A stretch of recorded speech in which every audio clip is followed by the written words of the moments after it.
All right, sometimes you need to look back in history and study history to understand what's going on in the present day. So I'm going to read something tonight in regards to what was happening during the Cold War. So I'm going to read an excerpt from a book by somebody named Cleon Skousen called The Naked Communist. This was actually read into the Congressional Record in 1963. All right, so this was serious enough where they read this list. It's a list of 45 different things, like long game goals that the communists had in order to basically like take us over in the US, in the West.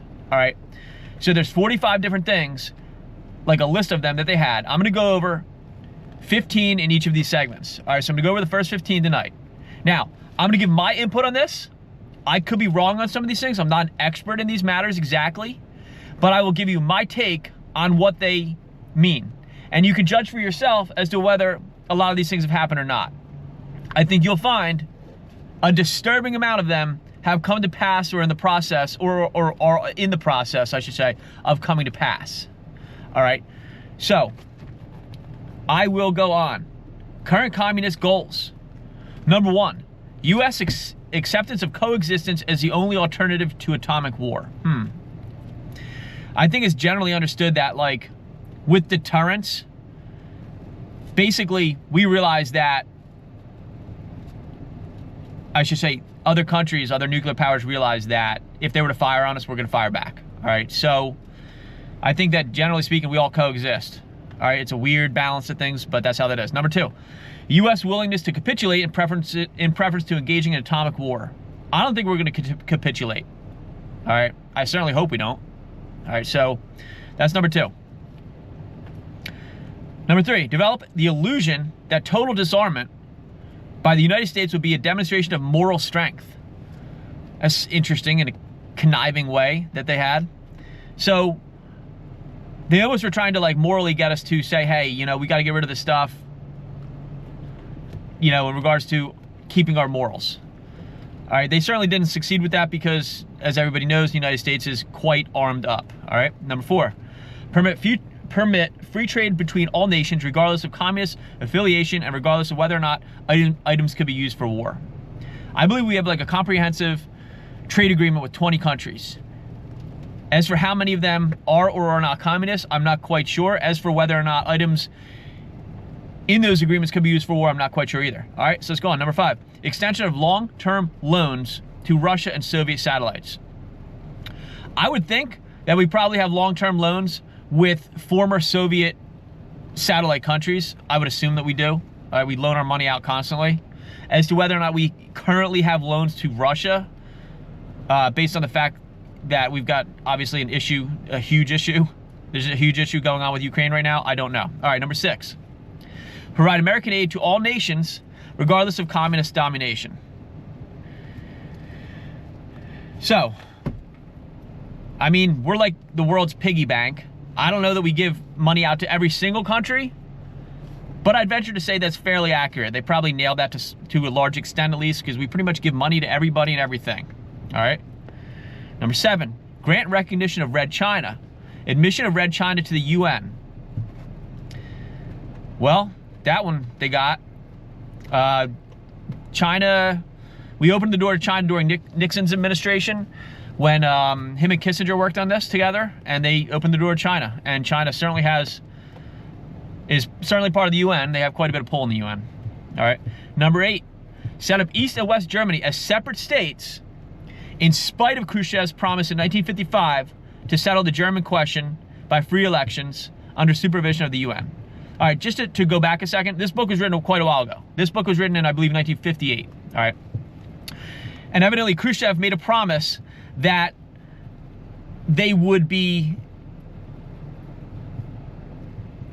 have free elections. All right, so they got their way with that for quite a long time, because the Berlin Wall went up in 1961 and it came down in 1989. All right, so for that, whatever that is, 28, 29 years, you know, they didn't agree, they didn't go along with what Khrushchev promised. All right.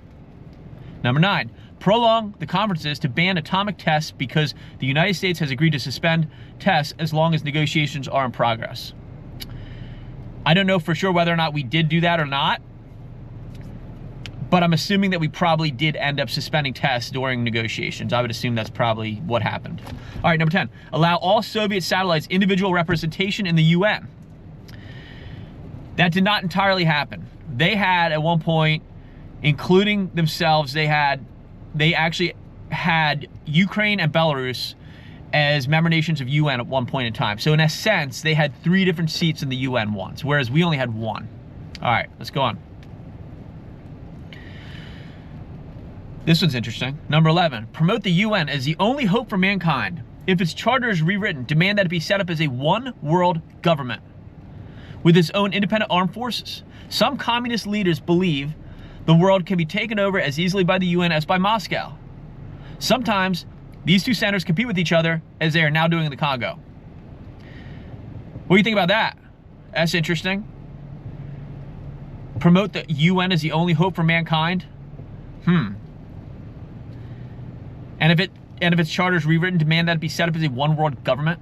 I will say this. There's deeper things and darker things in this world than most people understand.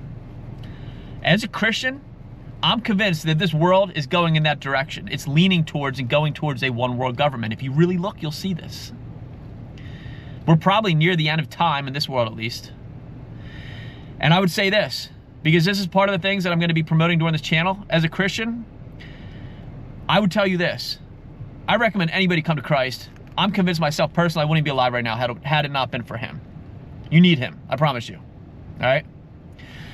Because this world is going in that direction. It's going in a dark place, in the direction of a very dark place. All right, but I'll move on. Number 12, resist any attempt to outlaw the Communist Party. Okay, let's see about this. I know in 1975, they got rid of what used to be called the House Un-American Committee. They changed the name to something else, but they cut that off in 1975. Before that, Eisenhower signed into law. He basically created a law that said that basically banned the Communist Party. Now, the judicial system in years after picked that apart. All right, they chewed that up pretty good. It might have entirely been completely dismissed. All right, let's see. Number 13, do away with all loyalty oaths. I mean, at the rate that they're making many Americans just not even like our own country, I don't think they got away with this one yet, but I mean, they're certainly making a lot of people, the younger generation in particular, seemingly at least not very loyal to this country. All right, number 14, continue giving Russia access to the U.S. Patent Office. Be honest with you, I'm not fully clear on whether or not that happened or not. All right, number 15, capture one or both of the political parties in the United States. I mean, if we're gonna be honest here, if you have to choose which of the two parties leans towards communism more, if you're gonna be honest with yourself, you know it's the Democrat Party. We gotta just call a spade here, all right? Things in this country, very unfortunately, very dangerously, are going in that direction. And people need to wake up and just see the writing on the wall. All right, that's it for this one.